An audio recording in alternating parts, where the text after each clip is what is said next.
こんにちは、ジーリプトです。このチャンネル月曜日は通常であればお休みなんですが、トランプの件など大きいこともありましたので、簡易的にでも動画に残しておこうと思います。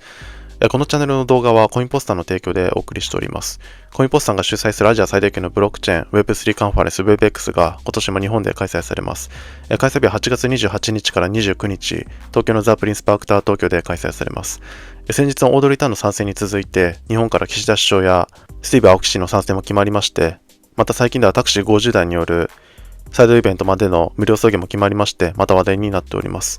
なんとなく雰囲気知りたいという方は、去年の WebX 動画も期間限定で開放してますので、そちらもぜひ見てみてください。またこの WebX のチケットに関しては、概要欄のリンクから入っていただくと、通常価格よりも 20% オフで購入できるようになってますので、少しでも興味持った方いらっしゃいましたら、ぜひリンクから飛んでみてください。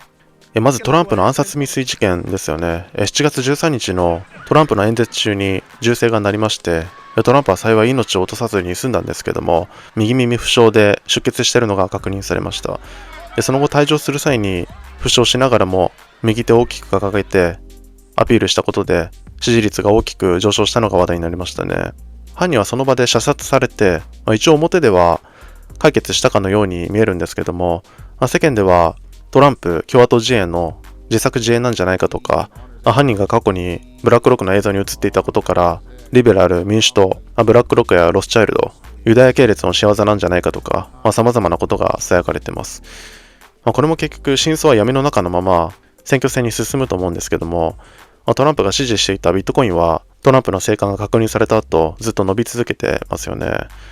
トランプ系ミームもまた爆上がってます。皆さんは今回の件どう読んでますかね。ビットコインの価格は現在$62,800あたりを推移しております。先物の方では OI は全体でプラス 5.5%、額として318億ドル相当と、先週末の288億ドル相当から急増しています。比率としては全体ではショートが 50.1%、バイナンスミはロングが 53.4% と、全体では若干下寄りになっています。指標では本日7月15日に米ニューヨーク連銀製造業景気指数や、明日7月16日に米小売売上高など控えてますけども、それよりもこのトランプの件がインパクト強すぎて、指標の結果が市場に影響するのかどうかがわからないくらいの楽観的な空気感になってます。ブラックロックの噂が出た時点でちょっと風向き変わるかなと思ったんですけども、そんなのお構いなしに今でも上がってますね。このまま選挙戦終わるまで上に駆け上がり続けるんじゃないかという見解もありますけども、私としては今夜が山田、今夜の米市場明けがターニングポイントになるんじゃないかなと思ってます。トランプが襲撃されてからこれまではずっと休日中の出来事だったんで、本日の10時半ですね、米市場が開けた後 ETF に大きな流入が入れば楽観継続でまたもう一伸びするんでしょうけども、